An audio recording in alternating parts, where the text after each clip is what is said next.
कहिलेकाहीँ मान्छेको दिमाग उल्टो चल्छ भनिन्छ। सायद सिराहा प्रहरीको पनि दिमाग उल्टो चलेको हुनुपर्छ, नत्र करोडौं रुपैयाँका मोबाइलहरू यसरी नष्ट गर्ने बुद्धि आउँदैन थियो होला। एसई परीक्षामा मोबाइल प्रयोग गरेको भन्दै 3 महिना पहिले जफत गरिएका 496 थान मोबाइल पानीमा डुबाएर नष्ट गरिएको छ। कहिलेकाहीँ भारततिर सुनिने यस्ता अनौठा खबर अहिले नेपालमै घटेको छ र आज देशभर सिराहा प्रहरीको यस्तो घटिया कर्मबारे चर्को विरोध आलोचना भइरहेको छ। आखिर प्रहरीले किन डुबायो त यति महँगा स्मार्टफोनहरू? यी मोबाइल फोन पानीमा डुबाउनुको घटना यो वर्ष सम्पन्न एसई र कक्षा 12 को परीक्षासँग सोझै जोडिएको छ। परीक्षामा चिट चोराउन प्रयोग भएको झण्डै 500 हाराहारी स्मार्टफोनलाई सजाय दिनका लागि पानीमा डुबाइएको सिराहा जिल्ला प्रहरी कार्यालयको दाबी छ। 24 घण्टासम्म पानीमा डुबाएर यी स्मार्टफोनलाई काम नै नलाग्ने गरी नष्ट गरिएको सिराहा प्रहरीले जनाएको छ। सिराहा टुडे नामका फेसबुक पेजमा हालिएको यो भिडियो अहिले भाइरल छ। जिल्ला प्रहरी कार्यालय सिराहाको परिसरमा यी मोबाइल एक साथ नष्ट गरिएको छ। नष्ट गरिएका मोबाइलहरूमा 7 थान आइफोन र 489 थान विभिन्न ब्रान्डका एन्ड्रोइड फोन रहेका छन्।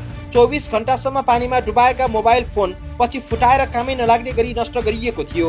मोबाइल फोन नष्ट गरिएपछि धेरैले आलोचना गरेका छन्। फोनमा विद्यार्थीहरूका सम्झनाहरू, महत्त्वपूर्ण तस्बिर, भिडियो, टेलिफोन नम्बर, महत्त्वपूर्ण विवरणहरू हुने भएकाले नष्ट गर्नुको साटो जरिवाना तिराएर फिर्ता गराएको भए उपयुक्त हुने धारणा धेरैले राखेका छन्। उनीहरूले सिराहाका सिडिओ, शिक्षा प्रमुख, प्रहरी प्रमुख लगायतका सरकारवाला निकायको आलोचना गरेका छन्। गएको परीक्षामा सिराहाका विभिन्न केन्द्रहरूबाट यी मोबाइल फोनहरू नियन्त्रणमा लिइएको थियो।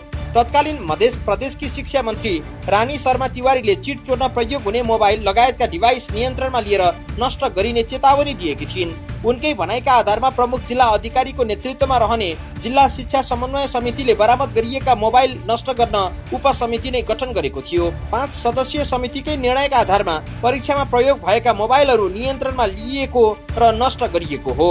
मोबाइल फोन नष्ट गर्नुभन्दा निश्चित जरिवाना तिराएर फिर्ता गरिदिएको भए विद्यार्थीहरूले आफ्नो मोबाइल पनि फिर्ता पाउँथे। राज्यले पनि यति ठुलो राजस्व गुमाउनु पर्ने थिएन भनेर सामाजिक सञ्जालहरूमा आलोचना र विरोध भइरहेको छ। आफ्नो मोबाइल फोन नष्ट गरिदिएकोमा विद्यार्थीहरू दुखी छन्। मोबाइल फोन नष्ट गर्ने कामले विद्यार्थीको गोपनीयता पनि नष्ट भएको सरकारवालाहरूको भनाइ छ। जिल्ला प्रहरी कार्यालय सिराहाले गरेको यो कार्यप्रति नेपाल प्रहरीको माथिल्लो तहबाट आवश्यक अध्ययन र अनुसन्धान हुन जरुरी देखिन्छ।